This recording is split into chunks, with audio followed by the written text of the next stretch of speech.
नमस्कार दोस्तों, 1 जनवरी 2024 जब पूरी दुनिया में नए साल के शुरू होने का जश्न मनाया जा रहा था, जापान में एक भयानक 7.6 मैग्नीट्यूड का भूकंप आता है।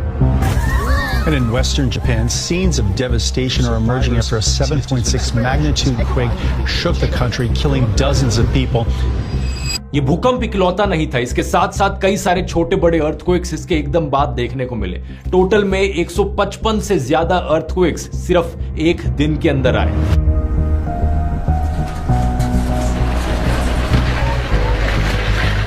इसकी वजह से समुद्र में करीब 1 मीटर ऊंची लहरें उठी और जापान के वेस्ट कोस्ट पर जाकर लगी।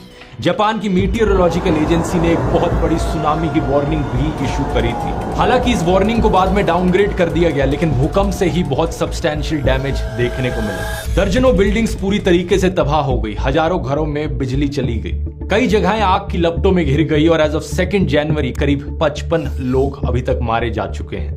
Japanese prime minister Fumio Kishida का कहना है कि यह सिचुएशन एक बैटल अगेंस्ट टाइम है। रेस्क्यू ऑपरेशंस जारी है और जल्दी से जल्दी कोशिश करी जा रही है फंसे हुए लोगों को बचाने की। लेकिन 2 जनवरी को एक और अनफॉर्चुनेट हादसा देखने को मिलता है इस देश में। जापान एयरलाइंस का प्लेन टोक्यो के एयरपोर्ट पर जापान कोस्ट गार्ड के हवाई जहाज से जाकर टकरा जाता है और दोनों प्लेन्स आग की लपटों में घिर जाते हैं। A Japan Airlines plane has caught fire at Tokyo's Haneda Airport and all runways at the airport have been closed.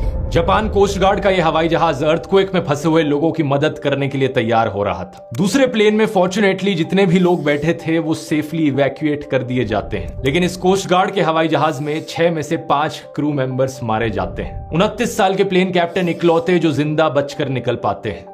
2 बड़े सवाल यहां पर उठते हैं। पहला तो ये कि जापान में ही इतने सारे अर्थक्वेक्स और सुनामीज क्यों देखने को मिलते हैं, और दूसरा ये कि जापान इन डिजास्टर से कैसे डील कर पाता है, क्योंकि यही अर्थक्वेक अगर किसी और देश में आया होता तो शायद हजारों की संख्या में लोग मारे जाते।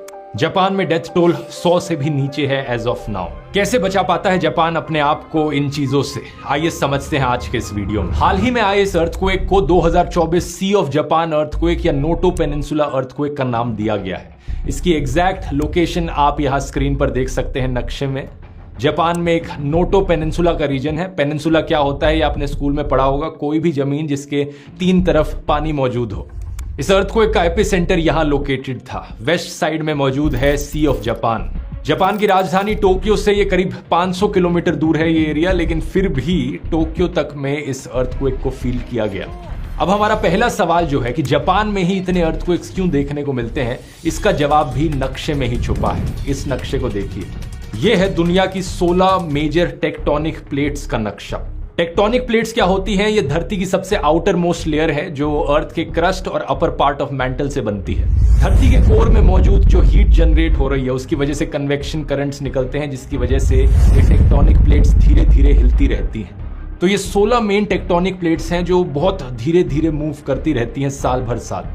जब ये एक दूसरे से टकराती हैं तो अर्थक्वेक्स देखने को मिलते हैं। तो जो देश, जो एरियाज दुनिया के इन टेक्टोनिक प्लेट्स की बाउंड्रीज पर लाए करते हैं, वहां सबसे ज्यादा अर्थक्वेक्स देखने को मिलते हैं। और जापान देश की खास बात यह है कि वो एक ऐसी जगह पर सिचुएटेड है जहां पर 4 अलग अलग टेक्टोनिक प्लेट्स एक दूसरे से मिल रही हैं। The Pacific plate, Philippine plate, Eurasian plate और नॉर्थ अमेरिकन प्लेट।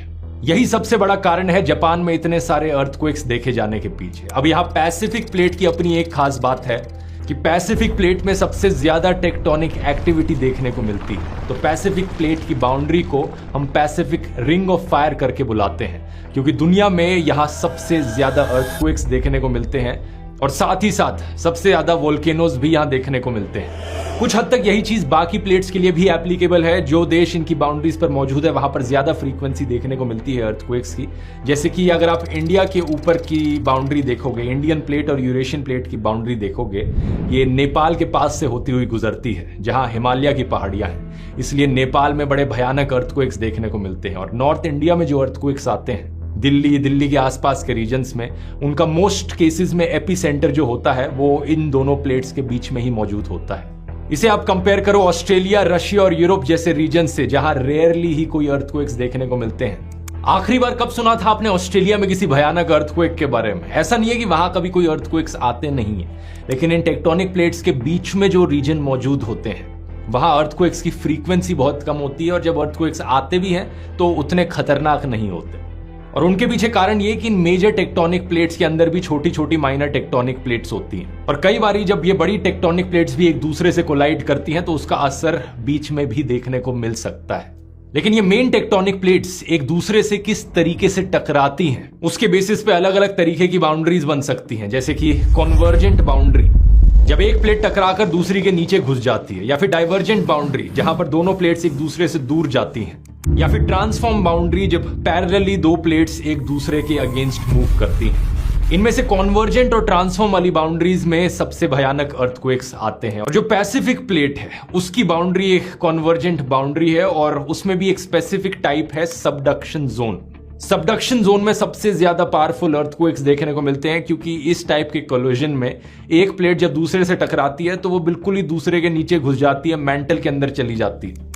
और ऐसा जब होता है ना, डायग्राम में देखो समुद्र के अंदर एक गड्ढा सा बन जाता है उन दोनों प्लेट्स की बाउंड्रीज पर, जिसे ट्रेंच कहा जाता है।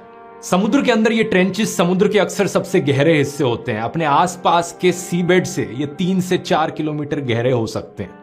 धरती का जो डीपेस्ट पॉइंट है समुद्र के अंदर, मारियाना ट्रेंच, वो भी एक ट्रेंच है जो 10.9 किलोमीटर नीचे तक जाता है। मारियाना ट्रेंच के अंदर चैलेंजर डीप जो है वो डीपेस्ट पॉइंट है समुद्र का।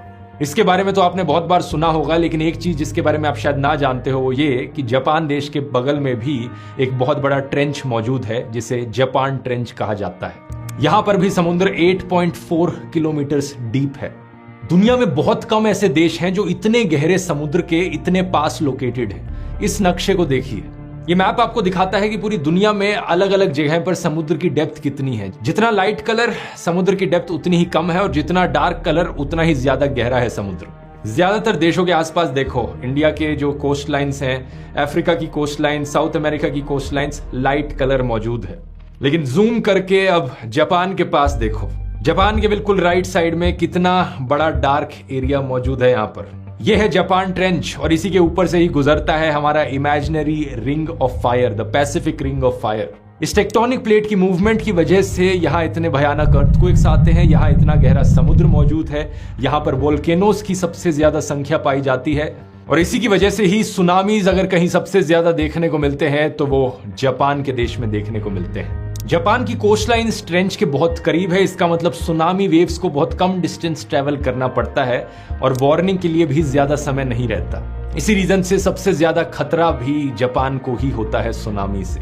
इनफैक्ट जो सुनामी शब्द है ये भी जापानीज भाषा से ही आया है। सुनामी बनता है सु और नामी से। सु का मतलब है हार्बर, नामी का मतलब है वेव, यानी हार्बर वेव। हार्बर का मतलब हिंदी में एक बंदरगाह हो गया। क्योंकि जापान में ही इतने सुनामीज देखने को मिले, जापान की सुनामी की खबरें जब दुनिया भर में फैली तो ये सुनामी शब्द पॉपुलर हो गया और वहीं से ही लोगों ने इसे इस्तेमाल करना शुरू किया। दुनिया के अप्रोक्सीमेटली 90% अर्थक्वेक्स इस पैसिफिक रिंग ऑफ फायर में ही होते हैं और अप्रोक्सीमेटली 75% एक्टिव वोल्केनोज भी यहीं पाए जाते हैं। अब क्योंकि यहाँ की ज्योग्राफी ही ऐसी है तो इतिहास में हमेशा से ही जापान का देश डेंजर जोन में रहा है। लेकिन शायद इसी की वजह से ही जापान सबसे आगे भी रहा है अर्थक्वेक्स और सुनामीज के डिजास्टर्स के डैमेज को कंट्रोल करने में भी। जापान में बनाई गई बिल्डिंग्स को बड़े strict earthquake proof standards meet करने पड़ते हैं। इनके 3 स्टैंडर्ड्स हैं। सबसे लोएस्ट वाला है ताइशीन स्टैंडर्ड। इसमें रिक्वायरमेंट बताई गई है कि एक मिनिमम थिकनेस कितनी होनी चाहिए बिल्डिंगों के पिलर्स की, दीवारों की, बीम्स की, ताकि जब अर्थक्वेक आए और उससे शेकिंग देखने को मिले तो बिल्डिंग रेजिस्ट कर पाए उस चीज को। दूसरा है साइशीन स्टैंडर्ड, जो ऊंची बिल्डिंगों के लिए रेकमेंड किया जाता है, जहां पर इन्हें कहा जाता है कि डैम्पर्स लगाओ जिससे कि अर्थक्वेक की एनर्जी को ऑब्जॉर्व किया जा सके। मतलब बिल्डिंग की जो फाउंडेशन खड़ी हुई है उसके नीचे बड़े बड़े मोटे मोटे रबर के मैट्स लगाओ। ये रबर के मैट्स अक्सर अर्थक्वेक की वाइब्रेशंस को बड़े अच्छे से ऑब्जॉर्व कर लेते हैं। लेकिन इससे भी स्ट्रिक्ट एक तीसरा स्टैंडर्ड है इनका, जो सबसे एडवांस स्टैंडर्ड है, मेनशीन स्टैंडर्ड। इसमें बिल्डिंग के पूरे स्ट्रक्चर को जमीन से आइसोलेट कर दिया जाता है।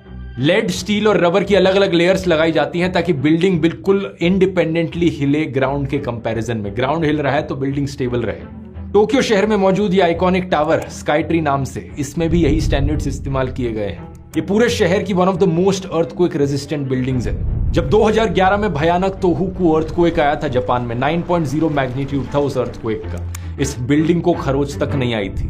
दूसरी तरफ सुनामी से बचने के लिए भी जापान ने कई तरकीबें अपनाई हैं, हालांकि वो उतनी सक्सेसफुल नहीं रही जितनी अर्थक्वेक वाली रही। इन्होंने सुनामी कंट्रोल फॉरेस्ट बनाए हैं, ढेर सारी पेड़ों की प्लांटेशन करना सुनामी की ताकत को रोकने के लिए। कोस्टल डाइक्स बनाई हैं जो कि कुछ ऐसी दिखती हैं। ये बड़ी ही लंबी लंबी पत्थरों की बनी ये चीजें, ये डाइक्स काफी महंगी होती हैं बनानी, लेकिन सुनामीज का इम्पैक्ट कम करने में सक्सेसफुल रहती हैं। इसके अलावा सुनामी इवैक्यूएशन टावर्स बनाए गए हैं। जिन जगहों पर बहुत सारे लोग रहते हैं और बड़ा रिस्क है सुनामी आने का, इवैक्यूएशन का ज्यादा टाइम नहीं है, तो लोग इन टावर्स में चले जाएं, एक हाई पॉइंट पर पहुंचकर सुनामी से बचे रहें। इन्होंने अपने वार्निंग सिस्टम्स को इम्प्रूव किया है, इवैक्यूएशन ड्रिल्स करी जाती है, लोकल लोगों को रेगुलर ड्रिल्स कराई जाती हैं कि सुनामी के केस में क्या करना है, किस तरीके से रेस्क्यू ऑपरेशंस के लिए प्रिपेयर करना है। और फाइनली इन्होंने समुद्र के पास दीवारें बनाई हैं, सी वॉल्स।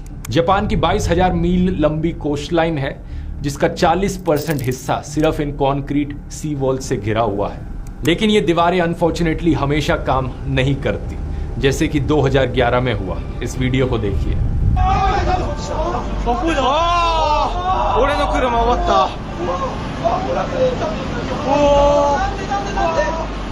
ये सुनामी जिस अर्थक्वेक की वजह से आया था वो जापान के इतिहास का सबसे पावरफुल अर्थक्वेक था, और इसी सुनामी की वजह से फुकुशिमा न्यूक्लियर डिजास्टर भी देखने को मिला। न्यूक्लियर रिएक्टर्स डैमेज हो गए, जिसकी वजह से रेडिएशन लीक हुई जो पूरे पैसिफिक ओशन के ऊपर फैली।